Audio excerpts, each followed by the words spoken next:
नौकरी तो रही ना। पूछ अपने लाट साहब पति से कि अब कहाँ से खिलावेंगे थारे को। बस बाबू साहब, अगर आपने अभी थारे को तो शक है इन्होंने नौकरी छोड़ी है या धक्के मार कर निकाल दिया गया है।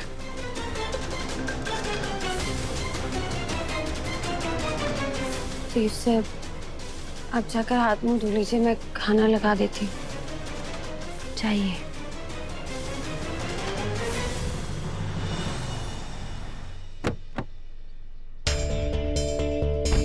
भाई भाई भाई भाई, आपने किसी छोटी बच्ची को देखा है यहाँ पे? 5-6 साल की होगी यार। नहीं देखा। नहीं देखा। The subscriber is currently switch off आ रहा है यार।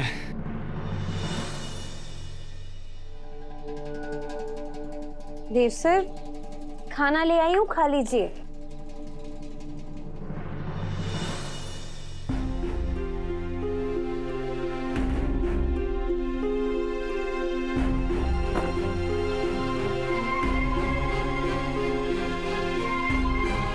देव सर, मैं जानू आपने सुबह से कुछ ना खाया होगा।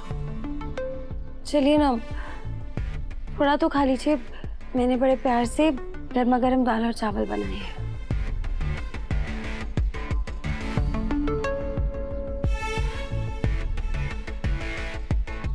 सो ये तो मेरे लिए 56 भोग के समान है। वाह जमाई साहब वाह।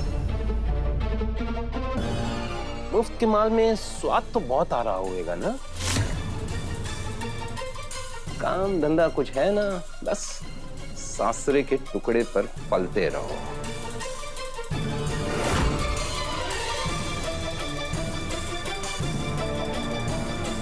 हर बेटी के बाप का सपना हो गया है कि शादी के बाद उसकी छोरी सासरे जावेगी, अपना संसार बसावेगी। पर यहाँ तो छोरी गई ना, उल्टे जमाई सा ने यही डेरा जमा लिया।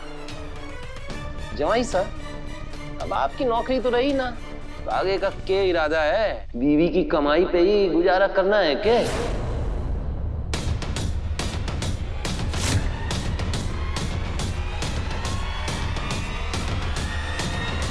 बाबू साहब, हो क्या किया है आपको?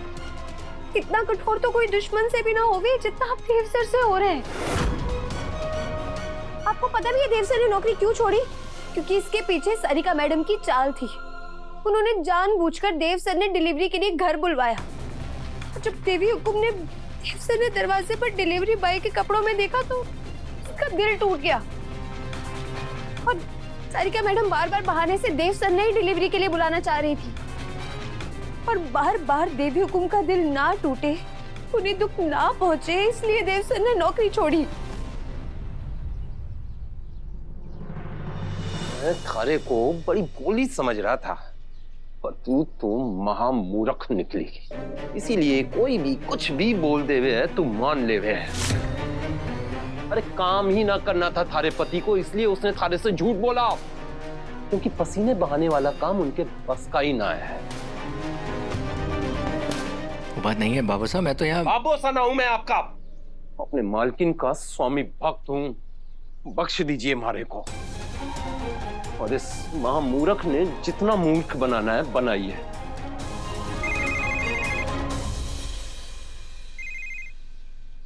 हाँ, ये ड्राइवर चाहिए हवेली में तुरंत।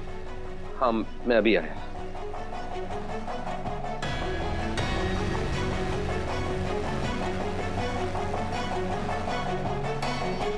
देव सर, भाई साहब, वसु, हो क्या हो गया? दिव्या मैडम इतनी घबराई हुई क्यों लग रही हैं आप? अभी कहाँ है दिव्या? भाई साहब, अविनाश जी और मैं बाहर जाने वाले थे लॉन्ग ड्राइव पर। अविनाश जी ने गाड़ी भी निकाल ली थी, लेकिन पता नहीं फिर क्या हुआ, अचानक से वो अकेले ही चले गए। तब से उन्हें फोन ट्राई कर रही हूँ, लेकिन उनका फोन बस बिजी आई जा रहा है। मुझे घबराहट सी हो रही है, पता नहीं कुछ गलत ना हो कहीं। आप चिंता मत कीजिए, यहीं कहीं गए होंगे, आ जाएंगे। हाँ दिव्या, वसु सही कह रही है, अभी किसी काम से क्या होगा। रुको मैं कॉल करता हूँ। हाँ हाँ प्लीज।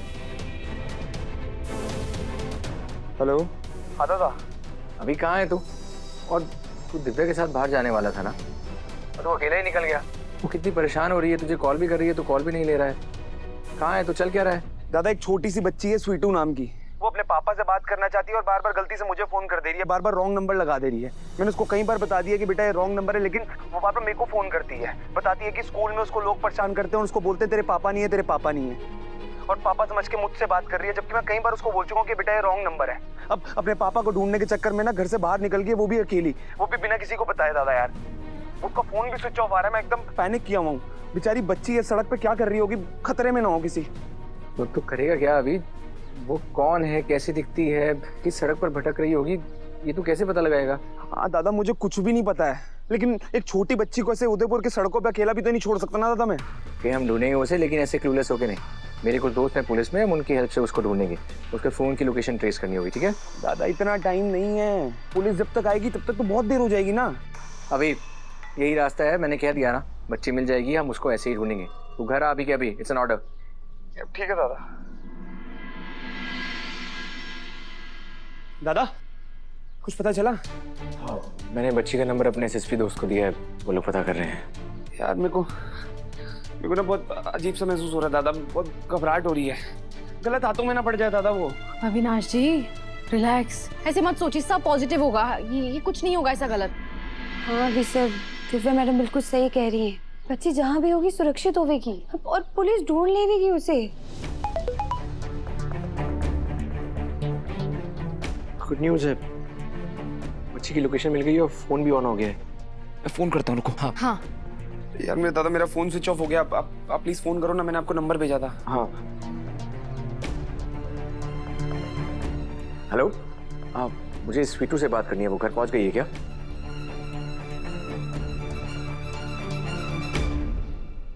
Thank you. क्या बात हुई स्वीटू से? वो घर पहुंच गई दादा, सेफ है वो?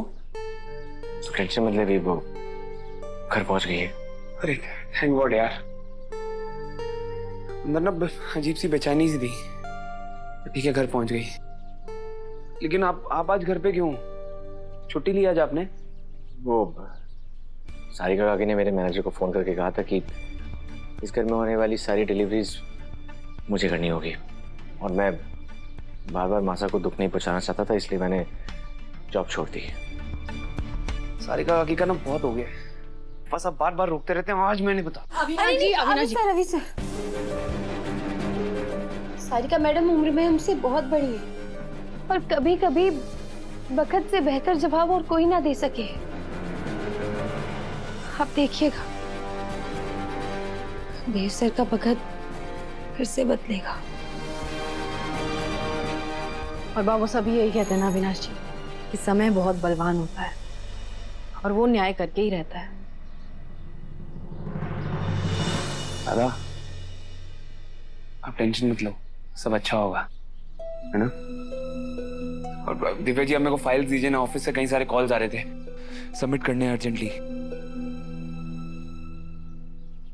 देव सर, अभी सर बिल्कुल सही कह रहे हैं, आपको आपके लायक नौकरी जल्दी मिलेगी।